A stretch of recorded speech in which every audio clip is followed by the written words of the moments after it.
puisque le compteur est enchaîné et que bon, ben, du plastique à couper pour aller appuyer sur tarif nu, tarif jour, c'est impossible. Hein. Donc, on a mis effectivement notre relevé au 15 octobre affiché. Hein, mais ce que je voulais ajouter par rapport à ça, c'est quand le monsieur a dit on me l'a installé, etc., je crois qu'il faut que peut-être tous ceux qui ont eu le compteur Linky installé de force, si vous avez signé aucun papier, moi il me semble qu'il faut vous regrouper entre vous, hein, pour déposer une plainte commune, pour avoir pénétré. Mais je veux dire, il faut déposer une plainte commune pour demander à ce qu'on vous l'enlève. Hein. Ça me paraît une des solutions. Par contre, dans le canton de Fayence, c'est pour vous donner un petit peu l'image, on a certains maires qui nous ont dit de toute manière on n'y peut rien, dans le sens où il y a plein d'ondes, alors qu'est-ce que vous voulez, une de plus ou une de moins? Non, mais c'est nos... Il y a des maires qui se sont opposés en disant que les gens ils font ce qu'ils veulent, c'est la deuxième notion. La troisième, on a en maire le nôtre, qui a pris une décision de moratoire votée par le conseil municipal, mais qui n'a pas eu, je ne citerai pas le mot grossier, de prendre un arrêté, parce que soi-disant l'arrêté ne serait pas légal, et aujourd'hui sur le journal municipal, il nous accuse finalement de vouloir faire des frais à la commune, parce qu'il ne sera contre l'État, etc. Donc c'était pour vous donner un petit peu une image sur tout le canton. Je pense que de toute manière, c'est que du bluff. Enfin, il faut bien se le dire. Pourquoi financièrement? Alors aujourd'hui, on nous menace, nous qui avons refusé le compteur, de nous faire payer 3 € de relevé chaque fois qu'il y aurait un relevé, ou 9 €. C'est un peu la menace qu'on reçoit. Sauf ce que vous ne savez pas, c'est qu'en 2021, tous les gens qui auront le Linky auront 3 € au minimum d'augmentation de location du compteur. Les Linky comptent en kilovoltampères. Mathématiquement, quand on fait le calcul, c'est mécanique et mathématique. La note augmente naturellement puisque l'index de décompte n'est plus du tout le même. En électricité, il y a quelques règles de base et là, en fait, on passe vraiment d'un mode de fonctionnement à un autre. Et c'est une mathématique que la note augmente au fur et à mesure puisque on n'est plus sur le même, la même unité de mesure, si vous voulez.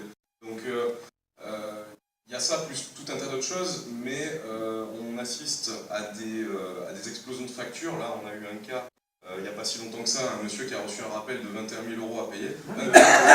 21 000 €, retenez bien le chiffre.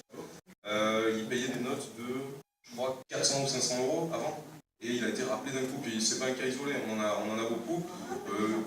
Des 4, des 5, des 6 000 €, ça tombe assez régulièrement, on les voit passer sur Internet. Les gens placardent en photo la facture pour bien montrer que ce n'est pas une élucubration ou une vue de l'esprit. Donc de toute façon, le procédé de comptage en lui-même, il est quand même aberrant puisque, comme disait Michel, déjà d'une part, le compteur consomme que vous soyez alimenté dans votre maison ou qu'il soit en mode veille, il consomme 1 Wh, là où nos anciens compteurs traditionnels, même les Pulsar de chez Sagen, eux, ils ne consomment rien du tout. Là, on a un compteur, alors on nous parle de transition écologique, énergétique et tout ce que vous voulez, mais d'un côté, on vous installe un compteur qui, lui, va consommer là où avant, il n'y avait pas de consommation. Donc déjà, il y a une aberration qui est fondamentale. En plus de ça, on a aussi, je vais revenir un peu sur la technique parce que c'est important et ça me paraît vraiment important de l'expliquer. Comme disait Lionel tout à l'heure, on a une sinusoïde harmonique, c'est son deuxième nom, de 50 Hz, qui, en fait, tous les appareillages que vous avez en Europe sont prévus pour fonctionner sur 50 Hz. La sinusoïde, elle est parfaite. De pic à pic, on a 50 Hz de fréquence. C'est une règle électrique de base qu'on apprend à l'école quand on est en CAP, première année. Linky, quand il est connecté, en fait, il va vous saccager cette petite sinusoïde qui est parfaite. Et comme disait Lionel, il l'a extrêmement bien expliqué. En fait, voilà, ce sont des impulsions et c'est toutes les 7 secondes et non pas toutes les minutes.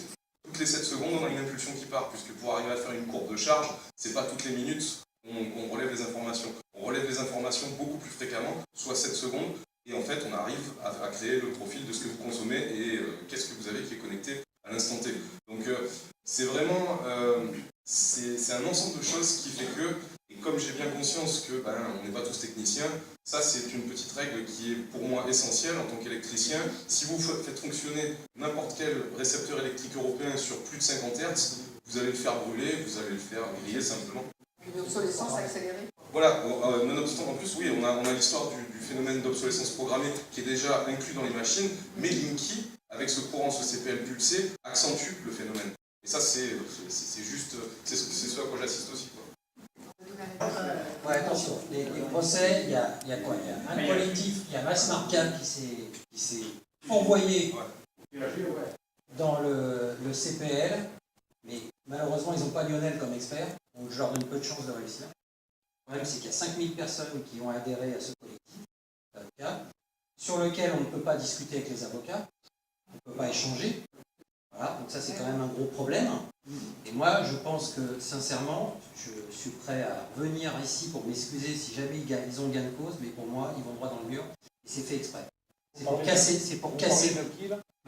Maïs Marca. Vous savez qui c'est? Non, oui. Ah, c'est un cabinet d'avocats. C'est un cabinet d'avocats. Précisez-le. C'est un cabinet, oui, c'est un cabinet d'avocats où il y a notamment Madame Cohen-Lepage qui est dedans, qui actuellement, à chaque fois qu'elle conseille un maire, malheureusement, fait. Voilà. Alors après, moi, je vais revenir 2 minutes sur les arrêtés. Parce qu'il y a une notion de droit en France qui est complètement bafouée actuellement. C'est vrai que les arrêtés sont retoqués par les tribunaux administratifs, mais ils sont retoqués sur la forme, pas sur le fond. Sur le fond, ils sont valables. Sur le fond, ils sont complètement valables. Il n'y en a pas un qui a été démonté. Donc ça, c'est quand même important. Il y a quand même 813 communes aujourd'hui qui ont fait des arrêtés. 18. Ou 814. 18, je crois même. 814, voilà. 18. Voilà, Martigues aujourd'hui, qui vient de s'inscrire, avec la 814e commune qui vient de faire un arrêté, mais il y a des communes comme Aix, en Provence, qui a fait un arrêté, il n'est pas retoqué. Hein. Et c'est pas une petite ville. Aujourd'hui, il y a 10 millions de personnes en France qui refusent Linky. On n'est pas tout seul. 10 millions pour 13 millions de posés. Vous voyez que la partie elle est jouable encore. C'est pour ça qu'il faut... Donc, après, nous, on conseille, et c'est pour ça qu'on fait le tour des maires pour essayer de les influencer, en tout cas pour leur dire qu'on est là pour les aider, parce que nous, on a les articles de loi pour travailler dessus.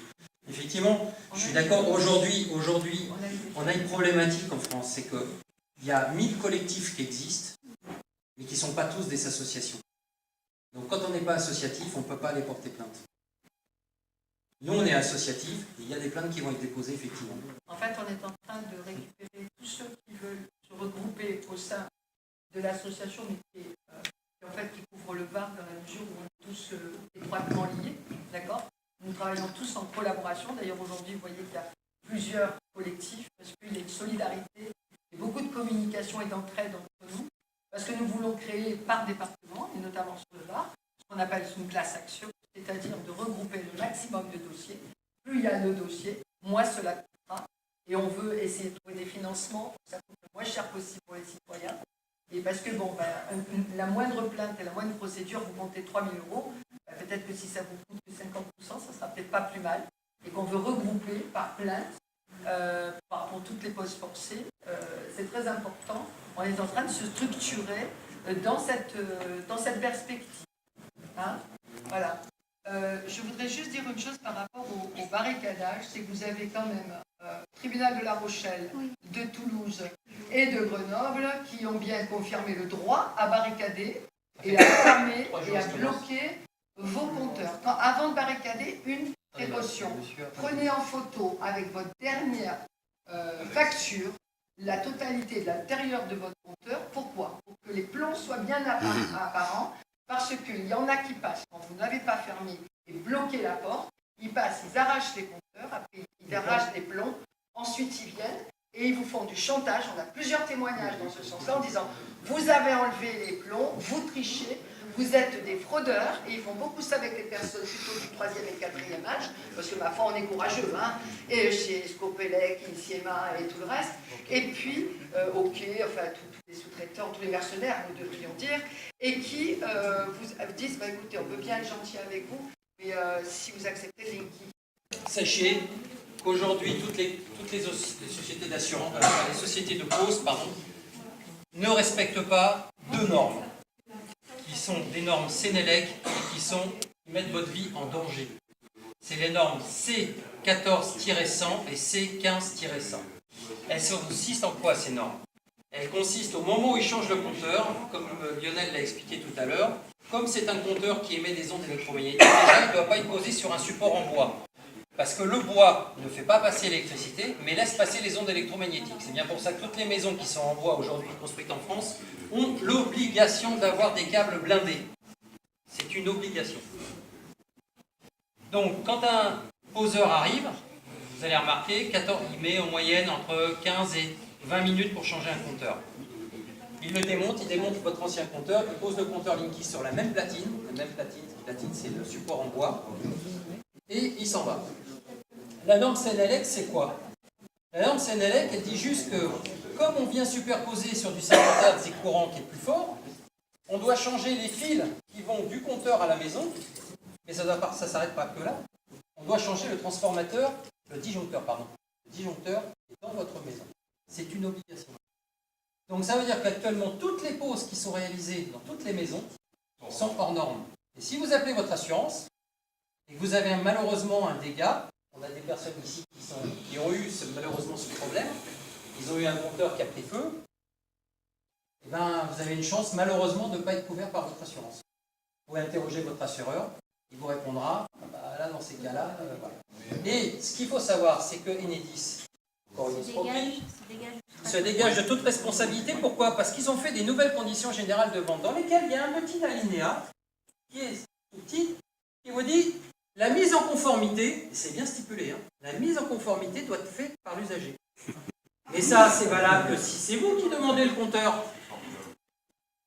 Si c'est vous qui demandez, on est sur une société privée, ne l'oubliez pas. C'est pour ça que j'insiste bien sur SA depuis le début. Et que maintenant, à chaque fois que je parle d'Enedis, je rajoute toujours SA derrière. Parce que, voilà, ils nous obligent derrière à faire la mise en conformité. Ah, elle est trop belle. Et naturellement, si vous faites appel à un électricien, Nicolas présent, il peut vous répondre parce que je lui ai demandé. Hein. C'est pour ça que je vous en parle. De vouloir intervenir chez un particulier. Il m'a dit, bah Guillaume, moi je peux pas. Je peux pas intervenir. Les seules personnes qui sont autorisées à intervenir, c'est Enedis. Ah, tiens donc. À calibrage équivalent, il est tronqué de 13%. Ça veut dire qu'à l'époque, quand vous aviez 30 ampères sur votre disjoncteur traditionnel, bah, vous arriviez, vous dépassez un petit peu, mais le disjoncteur ne disjoncte pas. Il n'y a pas de disjonction inclusive. Linky étant tronqué de 13%, alors Enedis, le discours d'Enedis avec ça, c'est « Monsieur, jusqu'à présent, messieurs, dames, vous ne payez pas la vraie valeur de l'électricité.